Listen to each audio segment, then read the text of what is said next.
বড় মোবাইল কোম্পানিকে enterprise broadband বাজারে প্রবেশ করতে দিলে ছোট কোম্পানিগুলো প্রতিযোগিতায় পিছিয়ে পড়বে এবং একচেটিয়া পরিবেশ তৈরি হবে। খসড়া নীতিমালাটি বিশ্লেষণ করে দেখা যায় যে এটি গুরুতর সমস্যা রয়েছে, যা টেলিকম খাতে সমতাভিত্তিক ও টেকসই উন্নয়নে বাধা দিতে পারে।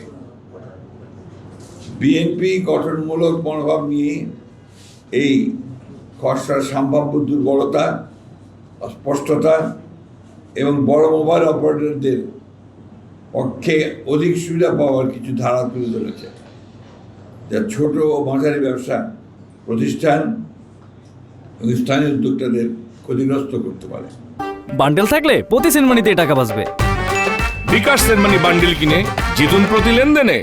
আমরা সরকারকে জানাই, এই মূল গুরুত্বপূর্ণ নীতি বাস্তবায়নের আগে তারা যেন পূর্ণাঙ্গ আর্থিক ও সামাজিক প্রভাব বিশ্লেষণ এবং সংশ্লিষ্ট সব পক্ষের এসএমই বিশেষজ্ঞ ভোক্তা সংগঠনের সঙ্গে অংশগ্রহণমূলক আলোচনা করার পর নীতিমালা চূড়ান্ত করেন।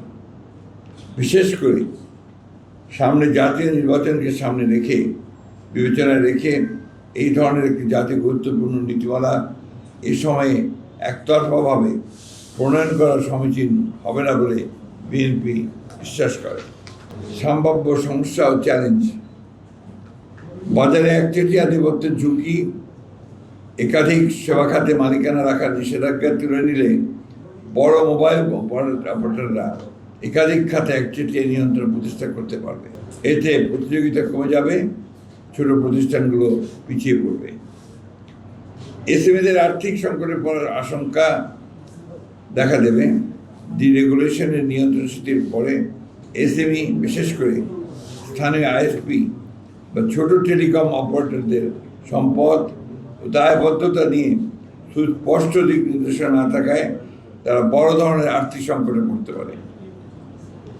বিদেশি মালিকানার অনির্দিষ্ট সময়সীমা, বিদেশি বিনিয়োগকারীদের জন্য মালিকানার সীমা নিয়ে অস্পষ্টতা আছে, যা বিনিয়োগ নিরুৎসাহিত করতে পারে এবং খাতের স্থিতিশীলতা বিঘ্নিত করতে পারে। 2.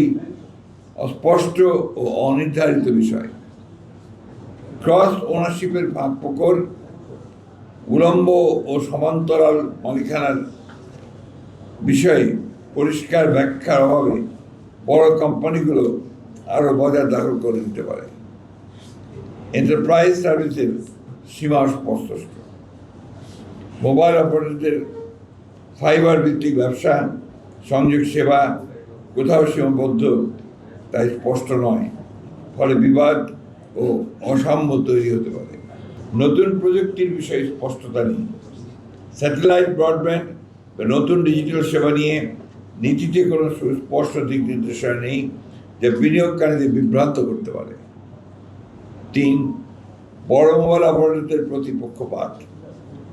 একক লাইসেন্সের বাধা এসএমইর জন্য আইএসপি লাইসেন্স একীভূত করার ফলে বড় প্রতিষ্ঠানগুলো সুবিধা পাবে।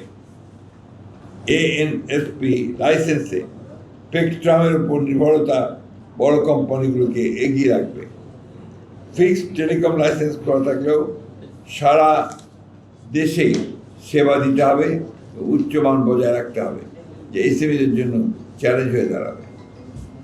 বড় কোম্পানির অবকাঠামো আধিপত্য: বড় মোবাইল কোম্পানিকে এন্টারপ্রাইজ ব্রডব্যান্ড বাজারে প্রবেশ করতে দিলে ছোট কোম্পানিগুলো প্রতিযোগিতায় পিছিয়ে পড়বে এবং একচেটিয়া পরিবেশ তৈরি হবে, যা দেশের সার্বিক অর্থনীতির উপরও বিরূপ প্রভাব ফেলবে। নীতিমালায় বিদ্যমান অপারেটরদের সুবিধা: কিছু নীতিমালায় স্পষ্টভাবে বড় কোম্পানির সুবিধা বজায় রাখা হয়েছে, যা প্রতিযোগিতায় নয় বরং আধিপত্য বাড়াবে। তাছাড়া খসড়া নীতিমালায় লাইসেন্স ফি, শর্তাবলী, কার্যকারিতা ইত্যাদি বিষয়ে বিস্তারিত কিছুই প্রকাশ করা হয়নি, যা স্বচ্ছতার অভাব নির্দেশ করে। আমরা সরকারকে আহ্বান জানাই, এসএমই, প্রযুক্তি বিশেষজ্ঞ, গ্রাহক সংগঠন সহ সব পক্ষকে নিয়ে খোলা মেলা আলোচনা করার পর যেন এই ধরনের একটি গুরুত্বপূর্ণ নীতিমালা চূড়ান্ত করার সিদ্ধান্ত গৃহীত হয়।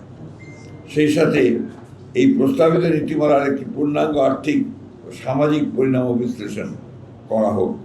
বিশেষ করে এসএমই ও স্থানীয় ব্যবসায়ীদের সম্ভাব্য ক্ষতি, কর্মসংস্থান হ্রাস এবং অর্থনীতির উপর প্রভাব বিবেচনায় রেখে এটি করা গুরুত্বপূর্ণ। এই ধরনের জাতীয় পর্যায়ের টেলিকম নীতি প্রণয়ন অবশ্যই সতর্কতা, স্বচ্ছতা ও অংশগ্রহণ নিশ্চিত করে নিতে হবে। সামনে জাতীয় নির্বাচন থাকায় তাড়াহুড়ো করে সিদ্ধান্ত নেওয়া উচিত হবে না।